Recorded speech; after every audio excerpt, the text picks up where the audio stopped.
తెలంగాణ రైతాంగ సాయుధ పోరాటం జరిగిందా? సాయుధ పోరాటం అప్పుడు సాయుధ రైతాంగ పోరాటం ఎట్లా అసలు మీ ఊళ్ళో ఫస్ట్ అబ్బగాని భిక్షం ఎట్లుండేది? మీ ఊళ్ళో పరిస్థితులు ఎట్లుండేది అప్పుడు? అప్పుడు నేను బాలబుగ్గల జీతగానే. అప్పుడు మా ఊళ్ళే 6 దొరలు, అంతా వ్యవసాయం మీద ఆధారపడ్డటువంటి. అప్పుడు ప్రాజెక్టులు లేవు, పరిశ్రమలు లేవు, వ్యవసాయాల ఉత్పత్తి అయింది తప్ప మార్గం లేదు. అప్పుడు జీతం ఉంటే తప్ప పరిస్థితి లేదు, వేరే పనులు దొరికే పరిస్థితి లేదు. బతిలాడి బతిలాడి ఇప్పుడు ఉద్యోగం పెట్టినా అప్పుడు జీతం కుదిరితే అంత ఇబ్బందికరంగా. అంటే నువ్వు జీతం చేసినావా? నేను జీతం చేసిన, జీతగానుకుండే ఉండే పరిస్థితి. అప్పుడు చాలా ఇబ్బందులు పెట్టేది. జ్వరం వచ్చినా గాని దానికి నాకాలు కట్టుకోవటం, సందెడ్లు గాయటం, మోటార్లు తోలటం, రెయ్యం బగులు చాలా ఇబ్బందులు పడే వాళ్ళం అప్పుడు. నేనే కాదు, మా ఊళ్ళో 500 మంది జీతగాళ్ళు ఉండే ఆనాడు. జీతగాళ్ళు 500 జీతగాళ్ళు 500 మంది. భూమి కొందరి చేతుల్నే ఉండే, అందరి చేతులు లేదు. అంత జీతగాళ్ళం కాబట్టి జీతమే ఉన్నా అప్పుడు నేను. అవును, ఇప్పుడు దొర దగ్గర జీతం ఉండి దొర మీద కొట్లాడాలంటే ఎట్లా ఎట్లా ఎట్లా ధైర్యం ఎట్లా వచ్చేది మీకు అప్పుడు? అప్పుడు ధైర్యం లేదు. అయ్యా నీకు బాంచనైతే నీ కాలు మొక్తా అనే తప్ప ఎదిరించి మాట్లాడే పరిస్థితి లేదు. ఆంధ్ర మహాసభ ఏర్పాటు అయిన తర్వాత ఈస సభ్యత్వం తీసుకోర్రా అని మా ఊళ్ళకు కొందరు వచ్చేది. అరే మీరంతా సంఘంలో చేరి, సంఘం గనక సంఘటితం అయితే మీ సమస్యల మీద పోట్లాడాలన్నా, హక్కు కావాలన్నా మీరు సంఘంగా ఉండాలని చెప్పేది.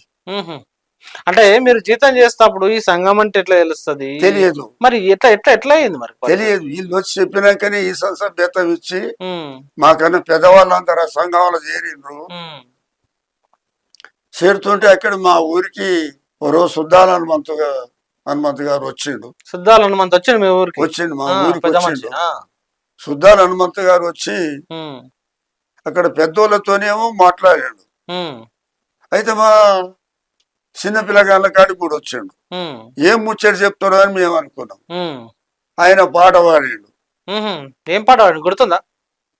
కొంత గుర్తుంది. పాడమంటారా? పాడు పాడు పాడు. ఓ పాలబుగ్గల జీతగాడా, లోపాలు మరిచి అన్నాలయ్యిందో, లో కొలువు కుదిరి అన్నాలయ్యిందో. ఓ పాలబుగ్గల జీతగాడా, లో కొలువు కుదిరి అన్నాలయ్యిందో.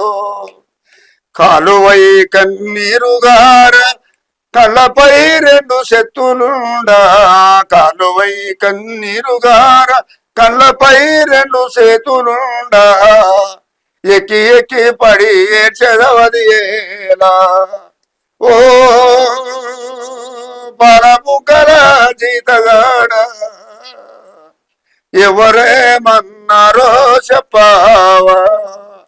ఓ పాలబుగ్గల జీతగాడ, ఎవరేమన్నారో చెప్పావా. నీకు జీతము నెలకు కుంచెడు, తలు ఒలిపి నీ కల్తీగాసం, కొలవగా చెరు తక్కువ వచ్చేనా. ఓ పాలబుగ్గల జీతగాడ, నీకు తలుసుకుంటే దుఃఖం వచ్చేనా.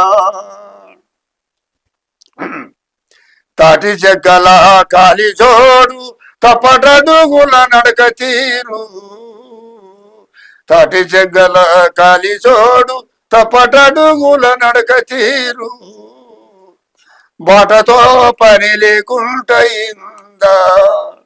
ఓ పాలబుగ్గల జీతగాడ, నీకు చేతి కర్రే తోడైపోయిందా. అంటే నీకు పాట నేర్పించింది సుద్దాల హనుమంత్ గారు అన్నమాట. మా జీతగాళ్ళకి వాడికి వచ్చి పాడిండు. పాడితే విన్నాం, మాకు నేర్పించింది కాదు. ఆయన పాడుతుంటే విన్నాం. మాకు జరిగే ఇబ్బందులు అట్నే ఉన్నాయి, ఆయన బాడీలు అట్నే ఉన్నాయి. సేమ్ సేమ్ కళ్ళ కట్టినట్టు సేమ్ కళ్ళగట్టేటట్నే ఉన్నాయి. అంగీలు లేవు, శనిగిన అంగీలు, శనిగిన అంగీలు, బట్టలు శనిగి అంత ఉన్నాయి కదా. అదే పాట పాడితే మాకున్నదట్నే ఉంది. ఆయన సాలిసాలని సింపులంగి సలగాలికి సగము గాలి గోనె సింపు కొప్పెర పెట్టా ఓ